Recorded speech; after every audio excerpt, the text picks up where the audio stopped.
नमस्कार। आगम आयुर्वेद इस व्याख्यानमाला का ये पहला सत्र है। गए 38 साल से मैं आयुर्वेद चिकित्सा डोंबिवली में करता हूँ। काफ़ी वैद्य वर्गों से मेरा लगाव है। काफ़ी विद्यार्थी वर्ग मेरे संपर्क में आते हैं और इनका सबका कहना है ऐसा, मैं ऐसा समझता नहीं, लेकिन इनका कहना ऐसा है कि आप एक सफल आयुर्वेद चिकित्सक हैं और आपके जैसे अनुभव काफ़ी कम लोग हमें देते हैं। तो ये आपके आयुर्वेद के चिकित्सा के जो अनुभव है सभी वैद्यों और विद्यार्थी वर्ग के सामने प्रस्तुत हो जाएं तो उनको भी अपनी चिकित्सा में उसका व्यवहार में लाना ज़्यादा अच्छा होगा और वो उनकी भी प्रैक्टिस अच्छी तरह से हो सकेगी। इसलिए महाराष्ट्र और महाराष्ट्र के बाहर सभी प्रांतों में मेरा प्रवास होता है और अनेक आयुर्वेद महाविद्यालयों में एक विषय मैं सभी विद्यार्थियों के सामने प्रस्तुत करता हूँ। उसका नाम है यशस्वी चिकित्सक कैसे बने। तो वही विषय आज शुरुआत की जो पहली कड़ी है उसमें मैं प्रस्तुत करने जा रहा हूँ। कॉलेज में पढ़ते समय अपने सामने अलग अलग आइडॉल रहते हैं। कोई अच्छे चिकित्सक रहते हैं, कोई अच्छा नाम रहता है, कोई अच्छे लेखक रहते हैं, कोई किसी की अच्छी किताबें रहती है। तो आपके सबके मन में ऐसा रहता है कि हमें ऐसा बनना है। तो ऐसे जो चिकित्सक रहते हैं उसके जैसा बनने की सभी की मनोकामना रहती है और इसलिए अच्छे लगाव से काफ़ी विद्यार्थी पढ़ाई करते हैं, सूत्र पाठ रहते हैं, अध्याय संहिता की संहिता किसी की मुखोद्गत रहती है, लेकिन प्रैक्टिस में सभी लोग यशस्वी होते हैं ऐसा नहीं है। तो इसका जो चिंतन मैंने किया है उसके प्रति कौन सी चीजें हैं कि जो अच्छा चिकित्सक बनने के लिए आवश्यक है, तो ऐसा एक संकलन आपके सामने मैं प्रस्तुत करने जा रहा हूँ कि सूत्रस्थान अध्याय 12, 13, 14 अष्टांग हृदय सबका मुखोद्गत है। ऐसे मेरे कई सहयोगी वैद्य हैं कि जिनका सूत्रस्थान 30 अध्याय सभी कंठस्थ है, लेकिन प्रैक्टिस आप देखेंगे तो इतनी सफल चिकित्सा वो करते हैं ऐसा ध्यान में नहीं आता है। तो इसके पीछे क्या वजह है, तो ऐसा जो चिंतन है वो आपके सामने मैं प्रस्तुत करने जा रहा हूँ। तो सबसे बड़ी जो महत्व की चीज है, आयुर्वेदिक चिकित्सा और अच्छी करनी है, सफल चिकित्सक बनना है, तो सबसे पहला महत्व का मुद्दा है अपने आयुर्वेद शास्त्र के ऊपर अपनी गाढ़ श्रद्धा होनी चाहिए। तो श्रद्धा ये जो विषय है ये अंधश्रद्धा से काफी नजदीक का शब्द है, लेकिन श्रद्धा ये वैज्ञानिक दृष्टि से यानी उसका चिंतन करके होनी चाहिए। ऐसी श्रद्धा क्यों होनी चाहिए उसके दो चार उदाहरण मैं आपके सामने प्रस्तुत करता हूँ। एक तो आयुर्वेद एक ऐसा शास्त्र है कि जो सृष्टि का पुरातन वैदिक शास्त्र है और अभी जितने वैदिक पैथीज मार्केट में उपलब्ध है कम से कम 70-75 प्रकार के मेडिकल पैथीज आज मार्केट में है, उसका सभी का मूल स्थान आयुर्वेद में है ऐसे हम कह सकते हैं। बाद में आयुर्वेद का और एक वैशिष्ट्य ये हिंदुस्तानी शास्त्र है और पूरे विश्व की दृष्टि उसके सामने लगी हुई है। तीसरा उसका वैशिष्ट्य है शाश्वत सिद्धांत, क्योंकि हमें सब लोगों को ऐसे पढ़ाया जाता है कि बदलते विज्ञान यानी सिद्धांत बदलते हैं, लेकिन ऐसा कभी होता नहीं। सिद्धांत शाश्वत रहता है, परिभाषा बदल सकती है। न्यूटन ने जो सिद्धांत गुरुत्वाकर्षण का बताया है उसकी परिभाषा शायद कुछ साल के बदले बाद वो बदल सकती है, लेकिन सिद्धांत वही है। न्यूटन के पहले भी जो फल गिरता था वो नीचे ही आता था, अभी भी है और आगे भी वैसा ही होने वाला है। तो सिद्धांत बदलता नहीं है। तो ऐसे सिद्धांत अपने आयुर्वेद में जो बताए हैं तो उसका महत्व क्या है, क्योंकि अपनी ग्रंथकर्ता की प्रतिज्ञा क्या है, आगम सिद्धत्वात् प्रत्यक्ष फल दर्शनात् मंत्रवत संप्रयोज्य। तो ये आगम सिद्ध ऐसे जो है वही हमने लिखा है, प्रत्यक्ष फल रूप उसका हमने उपयोग किया है, मंत्रवत संप्रयोज्य ये मंत्रवत आप उसका प्रयोग करें ऐसे वो ग्रंथकर्ता कहते हैं। चरक की प्रतिज्ञा क्या है, यत यह नास्ति न अन्यत्र, यत यह नास्ति न अन्यत्र, यानी इस किताब में जो हमने लिखा है उसके अलावा बाहर कुछ नहीं है और इसके जो सम्मिलित है इसके अलावा बाहर कुछ उपलब्ध नहीं है। तो इतनी कड़ी प्रतिज्ञा करने का धारिष्ट जो अपने पुरातन ऋषि मुनियों ने किया है, तो हम उसका व्यवहार में वैसे ही प्रयोग करें या न करें। तो इसलिए अपने जो सिद्धांत है वो शाश्वत है। हमारी ऋषि मुनियों की जो परंपरा हमें प्राप्त हुई है वो इतनी गहरी और अच्छी है, तो हम उसका अभिमान प्रकट करके व्यवहार में लाना चाहिए। दूसरा एक मुद्दा ऐसा है कि एलोपैथी में कंफर्म ट्रीटमेंट है, ऐसे व्याधि कितने हैं, ऐसे आप लिखना शुरू करेंगे तो 5 के सामने 6वां व्याधि आएगा तो मेरी 38 साल की प्रैक्टिस बंद हो जाएगी, मैं करूंगा, ऐसा मेरा आप सभी को आह्वान है।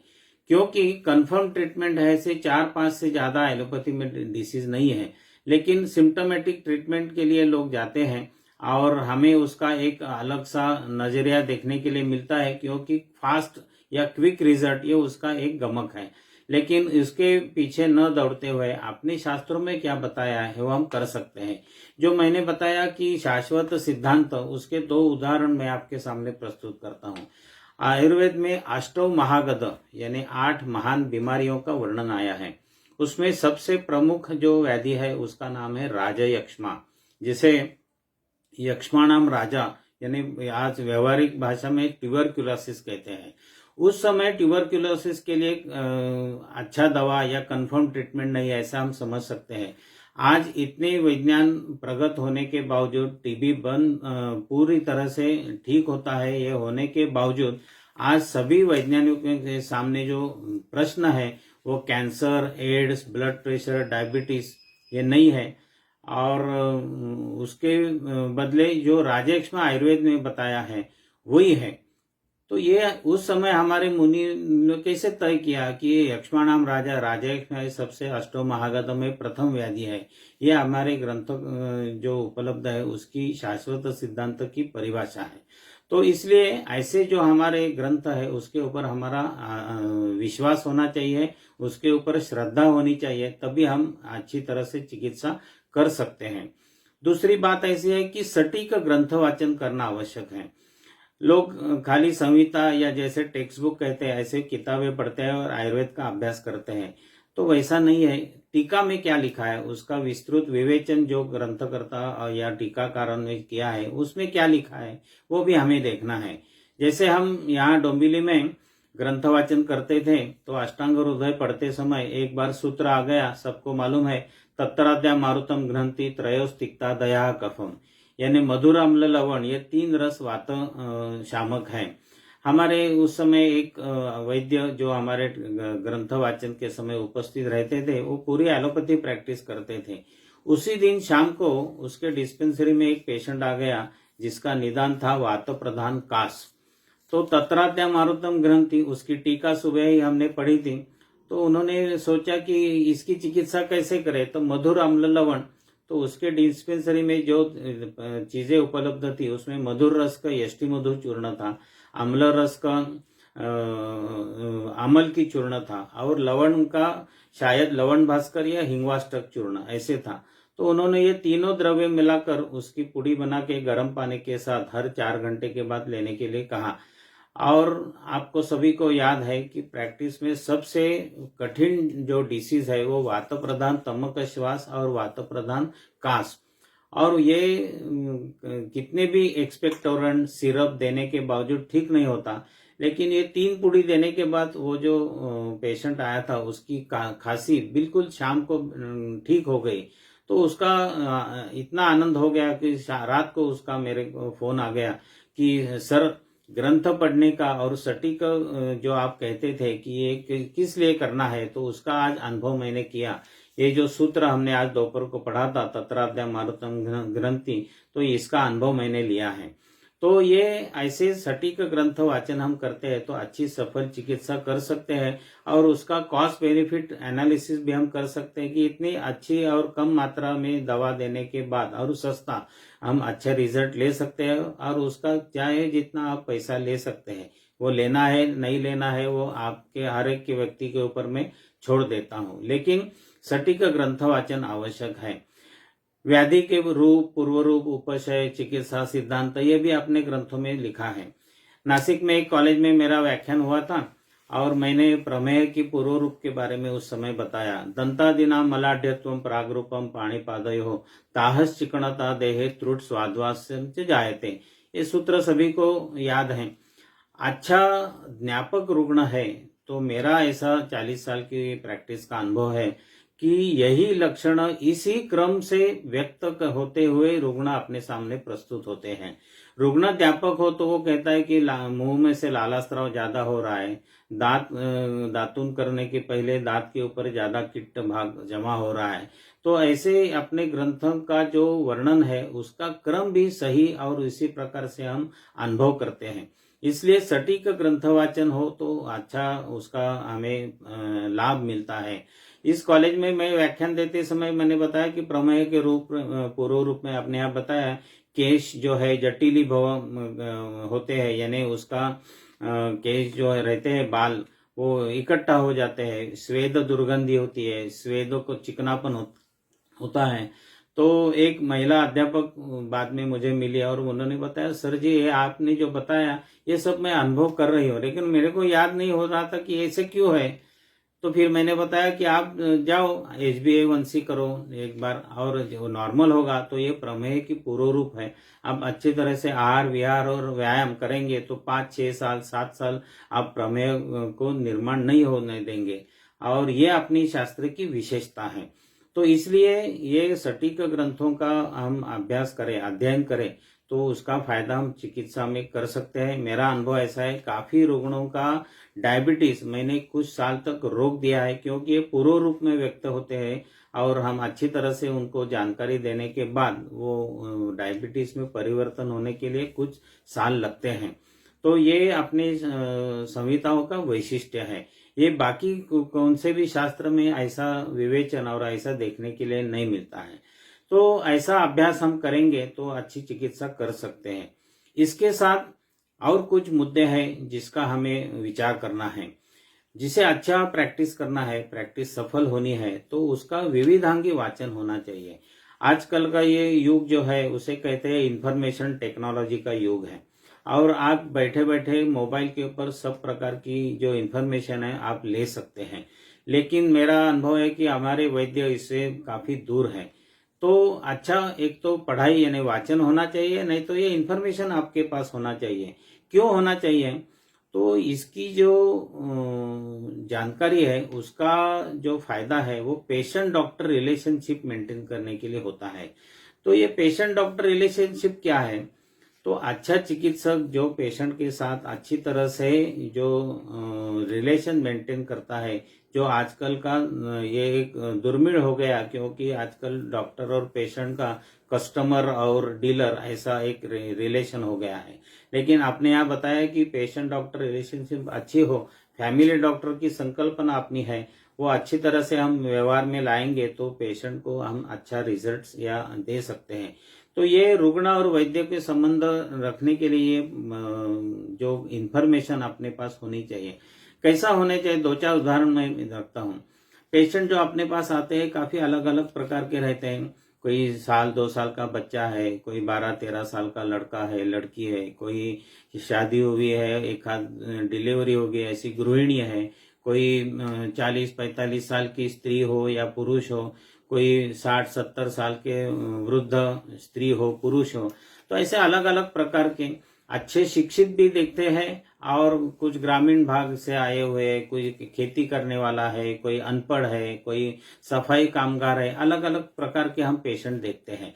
तो ये सभी प्रकार के पेशेंट के साथ जो आपका संवाद है वो आप अच्छी तरह से कर सकते हैं, तभी आपके ऊपर उनकी श्रद्धा या विश्वास होता है और आप अच्छी चिकित्सा कर सकते हैं। तो ये संवाद कैसे होगा?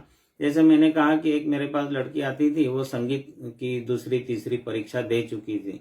तो मैंने उसे पूछा, आपको राग भूप आता है क्या? आपको भीम पलास आता है क्या? आपको राग दुर्गा आता है क्या? तो उन्होंने पूछा, सर जी आपको ये सब मालूम है?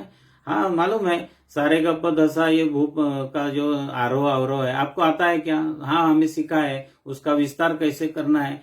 तो ये जो हमारी बातचीत होती है इससे पेशेंट डॉक्टरशिप रिलेशनशिप अच्छी होती है। खेती करने वाला आदमी आया था तो मैंने पूछा कि इस बार क्या लगाया है? सोयाबीन लगाया है, मूंगफली लगाई है, ज्वार लगाया है, चावल की खेती करते हो?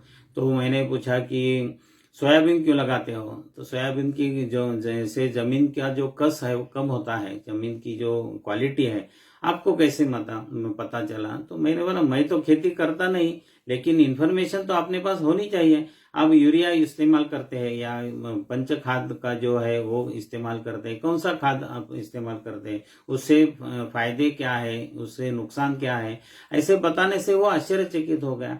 उसके पास गाय भैंस थे तो कभी बीमार होते हैं, तो मैंने उसे कुछ वनस्पतियों का मैंने बताया कि ये उसको खिलाओ तो दूध अच्छा आता है, उनकी बीमारी कम होती है। तो उसको एकदम आश्चर्यचकित लगा कि ये अपना वैद्य है, डॉक्टर है, लेकिन ये सभी प्रकार की जानकारी रखता है।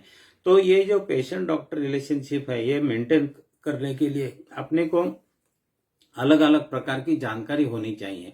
आजकल इंजीनियर डॉक्टर बनने वाले स्टूडेंट है, अलग अलग प्रकार के मास मीडिया है, अपने को मालूम होने चाहिए बच्चों की रुचि क्या है। तो समझो फिल्म देखने वाला है तो हमें अमिताभ बच्चन की फिल्म मालूम होनी चाहिए, हमें सलमान खान की फिल्म मालूम होनी चाहिए, उसमें से कुछ जो डायलॉग है वो बच्चों के मुंह में रहते हैं, तो ये भी हम कभी कभी उसके सामने हम कहते हैं तो अपना और उसका एक अलग रिश्ता बनता है। और ये प्रैक्टिस सफल होने के लिए और चिकित्सा अच्छी होने के लिए काफी आवश्यक है, ऐसा मेरा और बाकी वैद्यक शास्त्र के जो बुजुर्ग लोग हैं उनका भी कहना है। दूसरी एक बात है कि जो अपने पास फैमिली पेशेंट हैं उसके सुख और दुख के जो भी प्रसंग है उसमें आप सम्मिलित होना चाहिए। यानी काफी बार ऐसा होता है कि किसी के घर में शादी है, किसी के घर में मुंज है, या किसी के घर में कुछ अलग अलग प्रकार के प्रोग्राम होते हैं, तो बुलाते हैं, काफी डॉक्टर लोग जाते नहीं है, लेकिन हम प्रयत्न पूर्वक उसमें उपस्थित रहने का प्रयास करेंगे तो एक अच्छा रिलेशन मेंटेन होता है। और न ही खाली जो शुभ कार्य है, कभी किसी के घर में देहांत होता है, किसी एक वृद्ध या किसी भी व्यक्ति की मृत्यु होती है, तो ऐसे समय भी हम घर में जाके उनका सांत्वन करें, उससे कुछ मिलकर आए, कुछ अच्छे शब्द कह के आते हैं, तो डॉक्टर और पेशेंट का एक अच्छा रिलेशन बनता है और वो प्रैक्टिस के लिए अपने को काफी फायदेमंद होता है। ये भी सभी ने ध्यान में रखना चाहिए। तीसरा एक भाग जो है वो व्यापक जनसंपर्क होना चाहिए। मेरा ऐसा अनुभव है कि काफी कम लोग कि उनका जनसंपर्क ज्यादा रहता है। मेरा अनुभव है खुद का, मैं डोंबिवली में कहीं भी घूमने जाऊं तो मैं पैदल जाता हूं तो मेरे को एक 500 मीटर का रास्ता कट करने के लिए कम से कम 1.5-2 घंटा लगता है, क्योंकि इतनी पहचान है, इतने लोग मिलते हैं मेरे साथ जो स्टूडेंट और आते हैं, सर आपको इतने लोग कैसे पहचानते हैं? तो यही तो आपकी खासियत है। और ये होगा तो क्योंकि कैसे होता है, समझो आपने नया प्रैक्टिस खुला है, आपको जानने वाली सभी लोग होते हैं, तो कोई भी बोलता है अरे वो अपना वैद्य बैठा है उसके पास जाओ, एक बार देखो कैसा है, उसके दवा का असर होता है नहीं है। तो एक बार पेशेंट आने के बाद वो ठीक करना, उसको आप जमा के रखना, ये आपका स्किल है, लेकिन इसके लिए आपकी जानकारी तो होनी चाहिए। इसलिए व्यापक जनसंपर्क होना चाहिए। आप अलग अलग प्रकार के कार्यक्रम जो आपके शहर में है, तालुका है, जिला है, उसमें होते हैं, उसमें आप सम्मिलित होने चाहिए, तो आपका संपर्क बढ़ता है। तो ये काफी चीजें, इसका भी हमें जिक्र करना है। खाली श्लोक पाठ है, चंद्रप्रभा का 30 पंक्तियों का श्लोक पाठ है, तो प्रैक्टिस में आपको कोई पूछने वाला नहीं है। चंद्रप्रभा कैसे इस्तेमाल करना है, ये आपका स्किल है।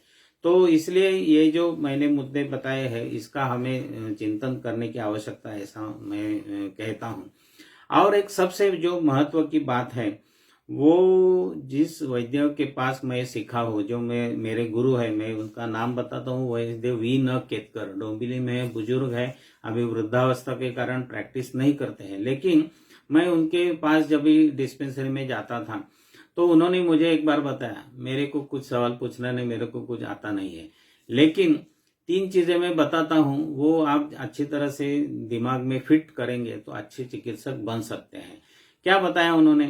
उन्होंने बताया first important thing is how to diagnose the patient, patient का निदान कैसा करना है। Second thing how to treat the patient, and third thing is how to convince the patient. ये सफल चिकित्सक की त्रिसूत्री है, ऐसा मैं कहता हूँ। How to diagnose the patient, कैसे डायग्नोज करना है, उनके साथ मैं काफी प्रवास किया है, उनके डिस्पेंसरी में काफी अनुभव लिया है, तो उसके आधार पर ये जो मैंने 3 मुद्दे बताए हैं मैं आपके सामने प्रस्तुत करता हूँ। How to diagnose the patient, मेरे पास एक बार फोन आ गया दोपहर को 3 साढ़े 3 बजे, सर जी जरा घर में आएंगे तो हमारे जो घर के ताता जी है वो वृद्धा है, 84 इयर्स ओल्ड है और उनको खून में से पेशाब में से खून जा रहा है, तो आप जरा जल्दी आएंगे तो। और वृद्ध है और घर में सब चिंतित हो गए। मैं जाने के बाद देखा और सब हिस्ट्री लेने के बाद, या उनको कुछ कैंसर है, उनको कुछ अश्मरी है, जो भी अपना डायग्नोसिस है वो करने के बाद भी कुछ उसका उत्तर नहीं मिलता था। तो मैंने नाड़ी देखी और उनसे पूछा खाली कि आपने बीट रूट की सब्जी या बीट रूट का कचुम्बर आपने बनाया था क्या? हाँ सर, आपको कैसे मालूम हो गया? हम 2 दिन से वही खा रहे हैं। तो उसके वजह से ये पेशाब लाल होती है। अभी आपको मालूम है तो बीट आप जब खाते हैं तो उसके बाद 8 घंटे के अंदर होने वाली मल प्रवृत्ति और मूत्र प्रवृत्ति रक्त वर्ण की होती है, और वो बीट का इफेक्ट कम होने के बाद वो कम होती है अपने आप। तो मैंने नाड़ी देखने के बाद ये जो पूछा उनसे सवाल, तो वो सब आश्चर्यचकित हो गए। उनको लगा कि सर को नाड़ी से ये सब मालूम होता है। तो अपना प्रभाव भी बढ़ता है और अच्छा निदान करने, दवा तो देने की आवश्यकता ही नहीं थी। तो इसे हम अद्रव्य चिकित्सा कहते हैं कि उसका मूल्य भी लेना नहीं, लेकिन वो विदाउट एनी मेडिसिन वो ट्रीट होते हैं। तो ये प्रैक्टिस में अच्छा आपका नाम होने के लिए ऐसे काफी पेशेंट आपको ट्रीट करने पड़ते हैं। मेरे को याद है एक अपस्मार का पेशेंट कोकण से यहाँ आता था और मेरे पास एक बार उसके ही काफी रिश्तेदार वैद्य ही थे, लेकिन उन्होंने कुछ उसको ट्रीट नहीं किया था। तो एक बार वो डोंबिवली में मुझे मिलने के आए, मैंने सब देखा और ये उसका निदान मैंने कृमि ऐसा किया था, कृमिज अपस्मार, और सब कृमि की चिकित्सा, उसको अभ्यंतर चिकित्सा, बाद में बस्ती, कृमिघ्न बस्ती करने के बाद वो उस समय 5वीं या 6वीं कक्षा में पढ़ता था। अभी वो शादी होके भाई 15-16 साल हो गए। वो अच्छा इतने 20-22 साल में एक बार भी उसको अपस्मार की वेगावस्था नहीं आई है। उसके बाद वो पौरोहित्य करता है और ये जो कुंडली देखने वाला है, ज्योतिष कहते हैं, वो उसी इलाके का अच्छा ज्योतिषी, गणमान्य ज्योतिष है, ऐसा उसका एक पहचान हो गई है। तो ऐसा लड़का प्रॉपर डायग्नोसिस की वजह से उसका ट्रीटमेंट हो गया। और एक ऐसे पेशेंट हम ट्रीट करते हैं तो सम दुखी, जैसे मैं कहता हूँ, अलग अलग प्रकार के पेशेंट वो अपने सामने खड़ा करते हैं। ऐसा ही मैं एक शिविर में गया था, एक अपना सीनियर वैद्य था, उन्होंने एक पेशेंट मुझे दिखाया जिसका निदान उन्होंने आमवात किया था और वो उनको दवा देने के बावजूद भी उसको उपशय नहीं मिल रहा था। तो जब मैंने दिखाया तो मैंने सब परीक्षण करने के बाद वो एक अच्छे घर की औरत थी, शायद मेरे ख्याल से 40-45 साल की उम्र होगी। तो मैंने उससे पूछा कि आप ये जो अंगूठे में दर्द है वहां आपको नमनेस यानी ऐसा सुक्ति जैसा लगता है क्या, यहाँ का स्पर्श ज्ञान कम है? तो उन्होंने बताया हाँ हाँ आप बोल रहे वैसा है। तो मैंने ये जो स्त्री थी, महिला जो थी, उसको बाहर बिठाया। वो जो अपना सीनियर वैद्य था उसको मैंने कहा कि ये लेप्रेसी की केस है, उसकी बायोप्सी करो और बाद में मुझे कहना तो ट्रीटमेंट में कहता हूँ। बाद में उसे, वो औरत को मैंने अच्छी तरह से समझाया, क्योंकि एक बार लेप्रेसी कहने के बाद एक जो पढ़े लिखे लोग हैं उनके फैमिली में बिल्कुल वातावरण बदलता है। तो मैंने उनसे बताया कि मेरे को ये आशंका आ रही है, लेकिन आप चिंता मत करना, ये टेस्ट करने के बाद मालूम हो जाएगा तो हम अच्छी तरह से चिकित्सा कर सकते हैं। और मुझे अनुभव ऐसा आ गया कि तो गांव में मैं चिकित्सा शिविर करके वापस लौटा, लेकिन 8 दिन के बाद वो वैद्य को मुझे फोन आ गया। उन्होंने बताया सर जी आपने कैसे डायग्नोस किया? आपने बताया वो बायोप्सी लेप्रेसी की पॉजिटिव आई है, अभी ट्रीटमेंट क्या करना? तो फिर मैंने अपने यहाँ जो वातरक्त की चिकित्सा बताई है उसके अनुसार चिकित्सा करने के बाद वो सब सिम्टम्स, उसका दर्द और जो भी है वो कम हो गया। तो ये how to diagnose the patient. तो इसीलिए आपने जो मैंने बताया कि पूर्व रूप उपशय संप्राप्ति, ये जो सब आपने यहाँ बताया वो पुनः पुनः स्मरण करना चाहिए, पुनः पुनः उसका वाचन होना चाहिए, तब ये ऐसे अच्छी तरह से हम कह सकते हैं। तो ऐसे इसके काफी उदाहरण मैं दे सकता हूँ। इसके बारे में ही बोलूंगा तो मेरे को 1-2 दिन लग सकते हैं। मैंने जब प्रैक्टिस शुरू की तब की एक घटना है कि एक लेडी आई थी और उसका जो ट्रीटमेंट चालू था तो उसमें उसका डायग्नोसिस कॉक्स एब्डोमिन यानी पेट का टीबी का किया था और उस समय स्ट्रेप्टोमाइसिन इस्तेमाल करते थे। तो ये स्ट्रेप्टोमाइसिन का इंजेक्शन लगवाने के लिए मेरे पास आई थी। मैंने तो बताया कि मैं आयुर्वेदिक प्रैक्टिस करता हूँ, तो ये स्ट्रेप्टोमाइसिन तो मैं आपको नहीं दूंगा, लेकिन आप चाहती है तो उसकी चिकित्सा मैं कर सकता हूँ। तो उन्होंने बताया कैसे करें। मैंने उसे सब उसकी हिस्ट्री लेने के बाद मैंने ऐसा बताया कि आपका जो डायग्नोसिस करने वाली व्यक्ति है वो डोंबिवली की महनीय व्यक्ति है। मैं तो छोटा और नया प्रैक्टिशनर हूँ, फिर भी आपका निदान जो है वो कॉक्स एब्डोमिन नहीं है।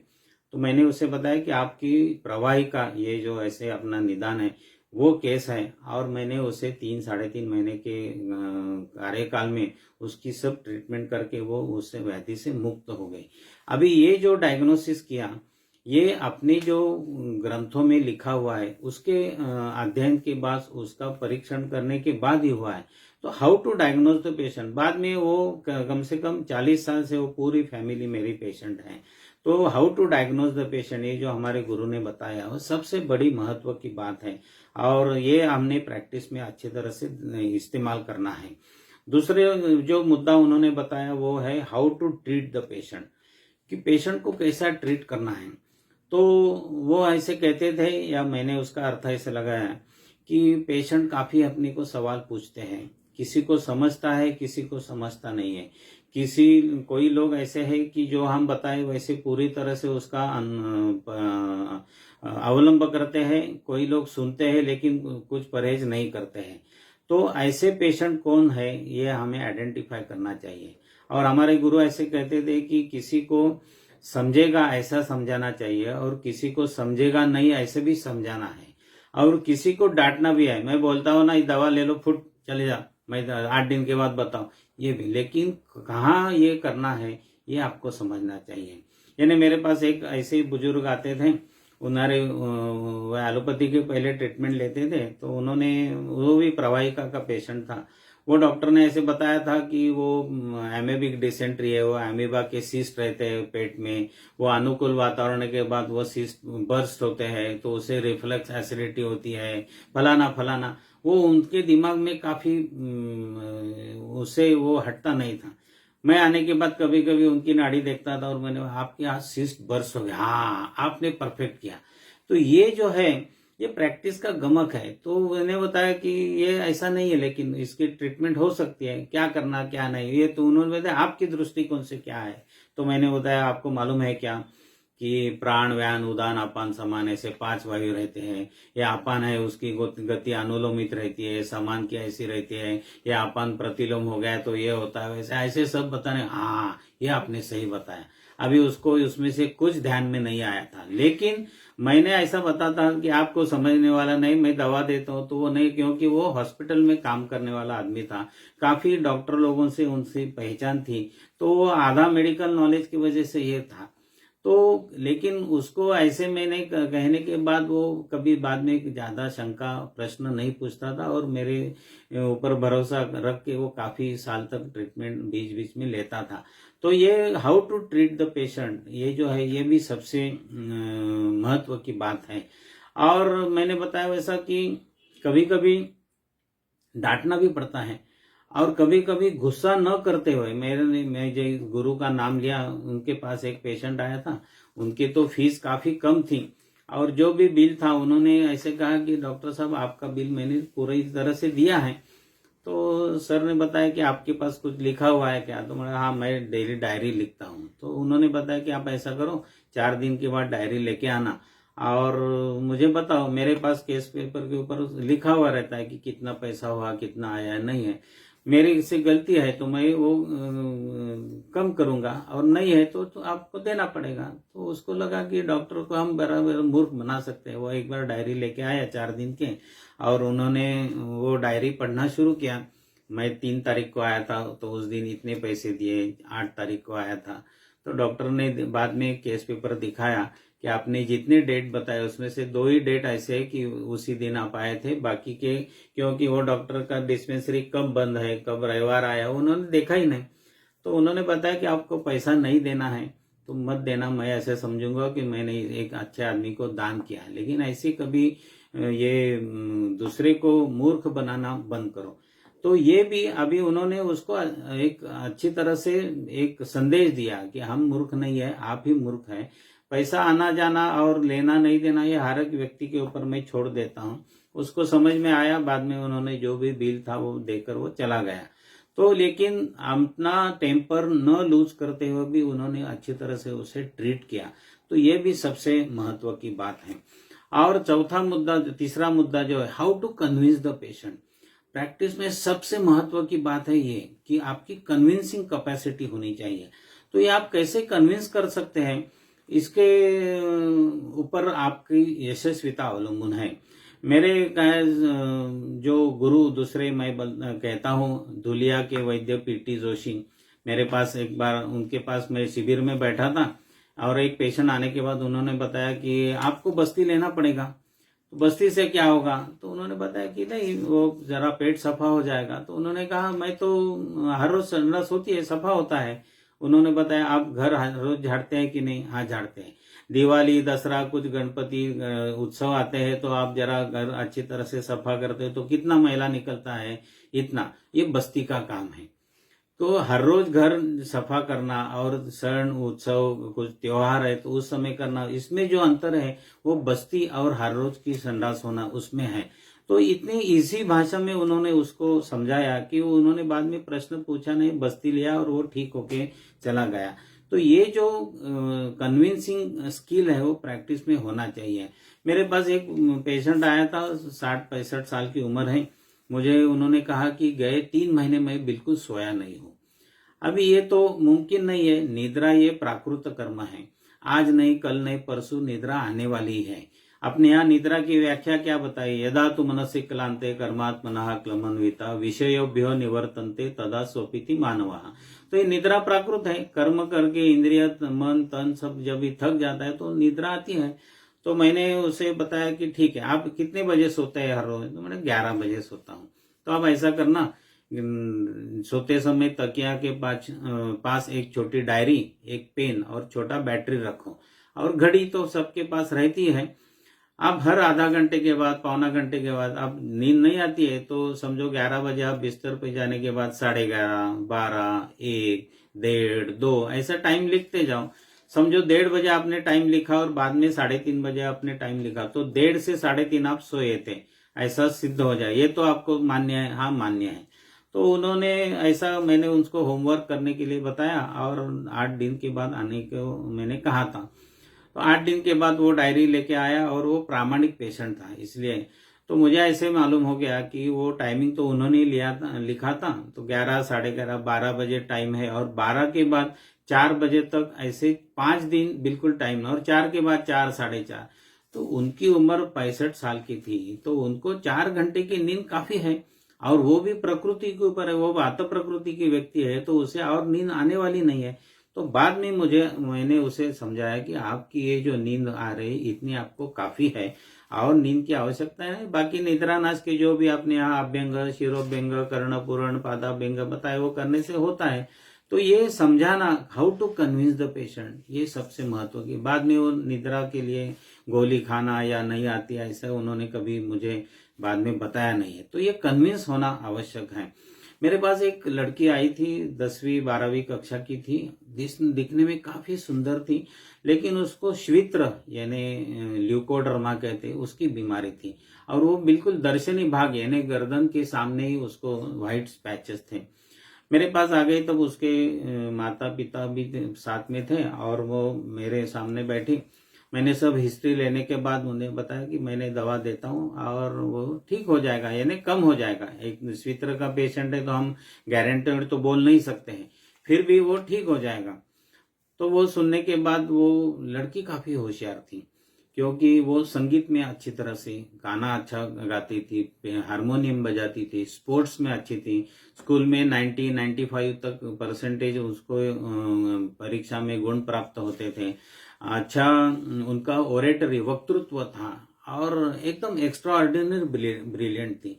तो उन्होंने मुझे ऐसे बताया कि डॉक्टर साहब आप ये 13वें डॉक्टर है, मैंने आज तक 12 डॉक्टरों का दवा लिया है और सबका जो दवा उन्होंने 6 महीना, 8 महीना, साल, सवा साल, 1.5 साल जो भी दिया है वो मैं अच्छी तरह से और उनके कहने के मुताबिक परहेज करके लिया है।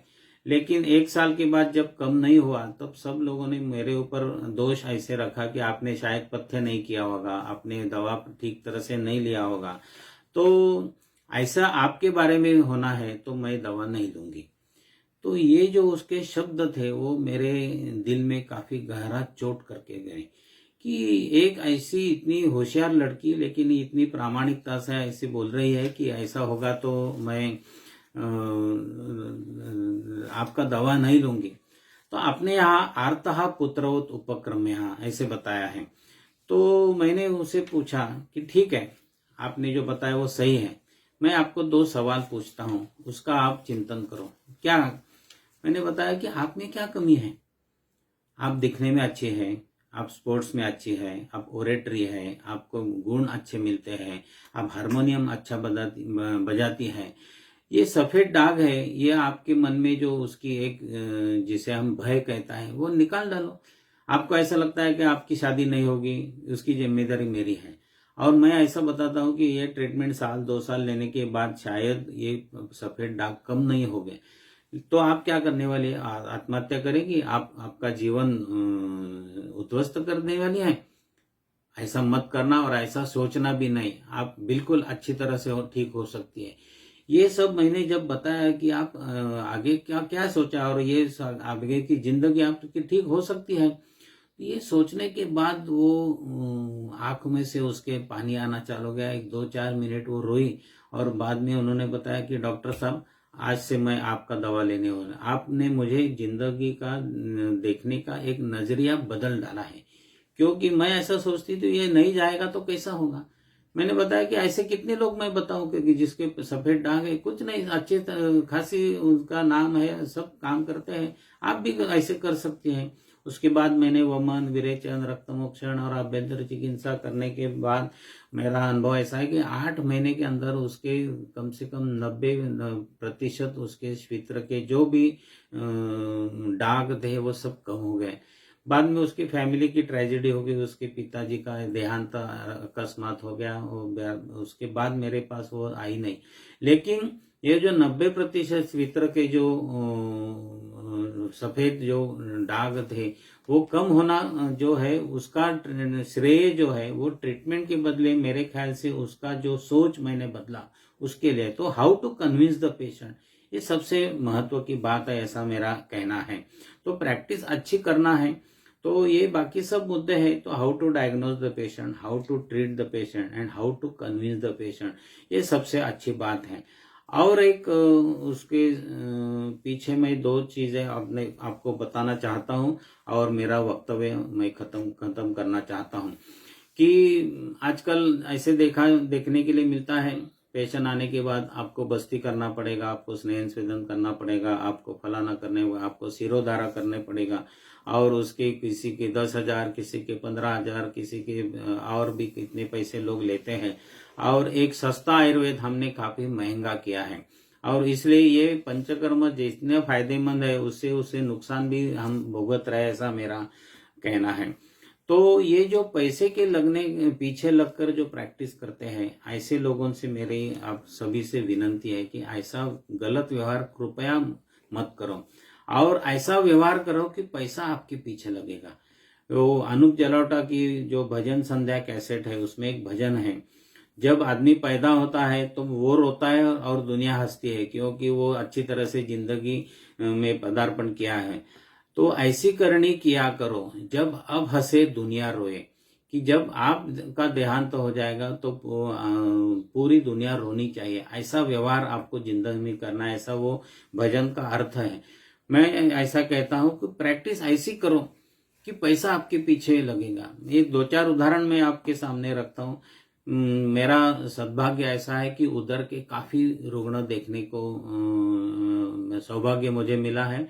एक जो मेरे उधर के सब रुग्णों में से एक सबसे जिसे कहेंगे गहरी जो केस थी, वो उधर होने के बाद 13 साल वो जिंदा थे अच्छी तरह से, लेकिन उन्होंने जो परहेज किया उसमें अपने यहाँ नित्यम एनम विरेचयेत उसका चिकित्सा सूत्र है। गाय का दूध और गौमूत्र के ऊपर उसे रखना पड़ता है। 7 महीने तक वो गाय का दूध और गौमूत्र पी कर रहा, पानी का एक बूंद भी नहीं पिया था और उनका पेट में कम से कम 20-22 लीटर पानी था। वो सब कम होने के बाद उनका सब हो गया और बाद में 13 साल तक नॉर्मल जिंदगी उन्होंने व्यतीत करने के बाद वो अभी कुछ साल पहले गुजर गए। तो ये जो चिकित्सा का फल है वो जो है वो रुग्ण भीषक वश्य होता है। और लेकिन उसमें कहने की बात जो है वो ऐसी है कि उसके घर में मैं विजिट के लिए जाता था बार बार, उसको वो आते थे, दवा लेते थे, तो मैंने उनके पास से कभी विजिट भी उनसे पूछा नहीं, कभी उसकी जो भी दवा दिया था उसका पैसा कितना हुआ वो मैंने बताया नहीं। और ऐसा हमारा एक जिसे फैमिली रिलेशन था। तो वो ठीक होने के बाद एक बार दीपावली का सीजन था और उनकी जो माँ, वृद्ध माँ थी, उन्होंने बताया कि डॉक्टर साहब आज रात को घर में, शाम को चाय लेने के लिए घर में आना। तो मैंने पूछा क्या आज क्या रखा है? नहीं ऐसे ही, आप इतने दिन में खाली पेशेंट देखने के लिए आते थे, आज जरा दीपावली को चाय नाश्ता करेंगे। तो मैं उनके घर में जाने के बाद उनको दूध लाकर देने वाले, गौमूत्र लाकर देने वाले उनके सहयोगी और उनके कुछ रिश्तेदार जो मेरे भी परिचय के थे, और हम सब बैठे। दीपावली का सीजन था, उसलिए चाय, कॉफी, चिवड़ा, लाडू जो भी है वो करने के बाद मुझे एक मीटिंग थी, तो मैं निकलना, मैंने बताया कि मुझे जाना है। तो उनकी जो बूढ़ी माँ थी वो 80-82 साल की होगी उस समय। तो उन्होंने बताया डॉक्टर साहब एक बार 5 मिनट रुको। वो अंदर गई और अंदर से जब बाहर आ गए तो उसके हाथ में इतना चांदी का एक बड़ा दिया, जिसे मराठी में लामण दिवा कहते हैं, ऐसा बड़ा था, और वो लेके आई और मेरे सामने उन्होंने वो पकड़ के रखी और उसके आंख में से पानी आता था और उन्होंने ऐसा बताया कि आपकी कृपा से मेरे घर का दीपक ये जल रहा है, उसका प्रतीक मैं आपको दे रहा हूँ। आज तक आपने एक बार विजिट फी नहीं ली, जो भी दवा दिया उसका मूल्य नहीं बताया, आज इसे अवेयर नहीं करना है और आपको आज स्वीकार करना ही पड़ेगा। तो ये माँ रोती थी, इसने 82 साल की, मेरे से दुप्पट उनकी दुगना आयु है। तो ये जो आंसू है, ऐसे अनेक लोगों के आंसू पोंछने का भाग्य आपको मिलता है तो आपकी प्रैक्टिस चलती है। उनके जो आशीर्वाद है वो आपके काम में आते हैं। उसकी विजिट भी 50, 100, 200, 500 जो भी हम लेते हैं तो उससे कुछ ज्यादा होने वाला नहीं है, लेकिन इनका जो आशीर्वाद है वो आपके प्रैक्टिस में सक्सेस होने के लिए काम में आते हैं। ऐसा ही एक हमारे पेशेंट थे, उनकी ये कोंकण रेलवे का प्रोजेक्ट चल रहा था और उसमें उनकी जमीन गई तो उनको कुछ कॉम्पेंसेशन मिला था। तो उनकी जो माँ थी वैसी बूढ़ी थी और वो ऐसे कहती थी, उनको 2 लड़के थे, तो वो कहती थी डॉक्टर मेरा तीसरा लड़का है, क्योंकि वो फैमिली पेशेंट मेरे 30-35 साल से मेरा उनके घर में जाना आना था। तो एक बार मेरे को जाते समय उनकी लड़की जो पोती जो थी उन्हें बताया कि डॉक्टर साहब जाते समय घर में आना, माँ ने बुलाया है। तो मैं जब गया तो सब लोग बैठे थे, बातचीत चल रही थी, क्या आज क्या विशेष है करके सब बातचीत हो गई। तो उन्होंने बताया कि डॉक्टर साहब एक काम था। क्या काम है? तो उन्होंने बताया कि हमारी माँ थी, अभी तो गुजर गई है, लेकिन वो ऐसे कहती थी कि डॉक्टर साहब मेरे तीसरे पुत्र है, तीसरा लड़का है। तो कोंकण रेलवे में हमारी जो जमीन एक्वायर हो गई उसका जो हमें मूल्य मिला है उसमें से ये आपका तीसरा जो हिस्सा है हमने रखा है, वो आपको लेना पड़ेगा। तो मैंने ऐसे बताया कि मैं आपका पहले अभिनंदन करता हूँ। इस कलयुग में जो सब जनता पैसे के पीछे दौड़ती है हम देखते हैं, और आपकी माँ कहती थी इसलिए आपने मेरा तीसरा हिस्सा निकाल के मुझे दिया। मैंने वो देखा भी नहीं कितने हजार है, लेकिन उन्होंने दिए थे। तो मैंने बताया कि मुझे जो भी मिल रहा है उससे मैं संतुष्ट हूँ, लेकिन आपका अभिनंदन कि आपने ऐसे व्यवहार किया है, तो ये पैसा तो मैं नहीं लूंगा। फिर भी उन्होंने काफी आग्रह करने के बाद मैंने वो पैकेट लेकर गया और वो वनवासी कल्याण आश्रम, ऐसे एक वनवासी क्षेत्र में काम करने वाली संस्था है, उसे दे दिया। लेकिन वो उसका व्यवहार में मैं उपयोग करना चाहता तो पैसे मेरे को मिलते थे। लेकिन ऐसा व्यवहार कभी भी नहीं करना, ये ध्यान में रखो। तो पैसा आपके पीछे लगता है, आप काम करो अच्छी तरह से। वो फैमिली से मैंने जो बताया वैसे कि फैमिली पेशेंट डॉक्टर रिलेशनशिप कैसी होनी चाहिए, इसका ये आदर्श उदाहरण है। अभी वो सभी लड़कियां, उनकी शादी हो गई, उनके 2-2, 3-3 बच्चे हैं, वो भी मेरे पास दवा के लिए आते हैं और हमारा एक अच्छा रिलेशन मेंटेन है। तो ये मेंटेन होना और ऐसे काफी लोगों के आशीर्वाद आपको मिलना, ये प्रैक्टिस का सक्सेस है, ऐसा मेरा कहना है। और एक ही अनुभव मैं बताता हूँ और मेरा ये वक्तव्य खत्म करता हूँ। ठाना के नजदीक कड़वा नाम का छोटा गांव है। मैं ठाना में एक ट्रस्ट में काफी साल तक डिस्पेंसरी चलाने के लिए जाता था। तो एक दिन एक लड़का मुझे आ गया कि डॉक्टर साहब मेरी बहन बीमार है और आप जाते समय देखने के लिए आएंगे क्या? कहाँ रहते? कड़वा में। तो मैंने ठीक है कल आता हूँ। तो उसके ही स्कूटर के ऊपर बैठकर मैं घर में कड़वा में गया और देखा तो एक 12वीं या junior college senior college first year में पढ़ने वाली लड़की थी। हिस्ट्री देने के बाद मालूम हो गया कि उसको लंग कैंसर हुआ है और वो लास्ट स्टेज में थी। लेकिन सब उपचार करने के बाद वो सब उन्होंने अभी को ऐसे मालूम हो गया कि अभी कुछ काम होने वाला नहीं है। ऐसे होने के बाद ही पेशेंट आयुर्वेद की ट्रीटमेंट लेने के लिए आते हैं। मैंने सब हिस्ट्री लेने के बाद मैंने नाड़ी देखा, उसके परहेज वगैरह बताया। मैंने बताया कि मैं दवा देता हूँ, आप अच्छी तरह से ठीक हो जाएगी। तो मैं जब वहां से निकलने के लिए उठा तो वो लड़की ने मेरा हाथ में लिया और उन्होंने बताया, डॉक्टर साहब मेरे को काफी जीना है और आप जो बताएंगे वो परहेज करूंगी, वैसा दवा लेंगे, लेकिन मेरे को अच्छी तरह से जीना है। आप याद करो, वो भी एक लड़की जो ऐसी थी, काफी देखने में सुंदर थी और अच्छी पढ़ी लिखी है, कॉलेज में पढ़ती थी। अपने यहाँ प्राणेषणा, धनेषणा और परलोकेषणा, ऐसे 3 ऐषणा बताए हैं। तो सबसे प्राणेषणा जो है कि जीने की तमन्ना सबको रहती है। तो वो जैसे ठाना जैसे एशिया में सबसे बड़ा इंडस्ट्री का शहर है, उसमें रहने वाली लड़की मुझे कहती है कि मुझे काफी जीना है, आप जो बताएंगी मैं इसे करूंगा। तो मैंने बताया कि आप चिंता मत करना, मैं जो बताता हूँ वैसा आप करो, मैं दवा देता हूँ, आपका ये बीमारी ठीक होने वाली है। तो मैं वहां से शायद मैं 11 बजे मैं उसके घर से निकल गया और वो लड़का मेरे को छोड़ने को आया था स्टेशन में। उन्होंने बताया, डॉक्टर साहब क्या आपका लग रहा है? मैंने बताया कि ये लड़की 10-12 घंटे के अंदर चली जाएगी, लेकिन मैं अभी जो कुछ दवा, मैं डोंबिवली में रहता हूँ, देकर आपको मिलना और आपको चालू करना ये भी मुमकिन नहीं है। तो जो भी मैंने बताया वही इस्तेमाल करना है और बाद में देखेंगे। कुछ ज़्यादा ही हो गया तो नज़दीक जो भी हॉस्पिटल उपलब्ध है उसके वहाँ भर्ती करना है। कुछ दिन बीत गए और 2-2.5 महीने के बाद वो ठाना की जो डिस्पेंसरी में मैं जाता था, वो निकलते समय एक लड़का आया। वही लड़का, मैंने उसे पहचाना भी नहीं क्योंकि एक ही बार उसे देखा था। तो उन्होंने पूछा कि डॉक्टर साहब आपकी विजिट फी कितनी हो गई? तो मैंने पूछा कौन आप? तो मैंने, आप कड़वा में आए थे वो लड़की। तो मैंने उसे सामने बिठाया और मैंने उसे पूछा, मैं 11 बजे घर से आपके निकलने के बाद पूरा जो घटनाक्रम है मुझे बताइए। तो उन्होंने ऐसे बताया कि वो ट्रीटमेंट, केमोथेरेपी और ये लेने के बाद इतनी त्रस्त हुई थी, लेकिन आप जिस दिन उसको कॉन्फिडेंस देकर चले गए तो उसके बाद जो 12 घंटे गए वो बिल्कुल एकदम फ्रेश हास्य उसके चेहरे पे था और रात को 11 बजे वो चली गई, वही उसका देहांत हो गया। लेकिन वो जो 12 घंटे उन्होंने जो व्यतीत किया है वो देखने के बाद हमें काफी, सगी बहन है तो जाने के बाद दुख तो होने वाला है, लेकिन वो जो 12 घंटे उन्होंने जैसे व्यतीत किया है उसके लिए हम आभारी हैं।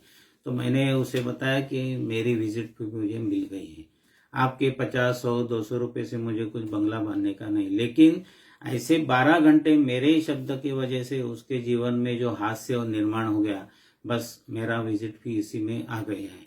तो ऐसे अनेक पेशेंट के चेहरे के ऊपर हास्य निर्माण करना और अनेक पेशेंट के आंखों में से आने वाला आंसू जो है पोंछने का भाग्य आपको मिलता है, तो आप यशस्वी चिकित्सक बन सकते हैं, ऐसा मेरा कहना है।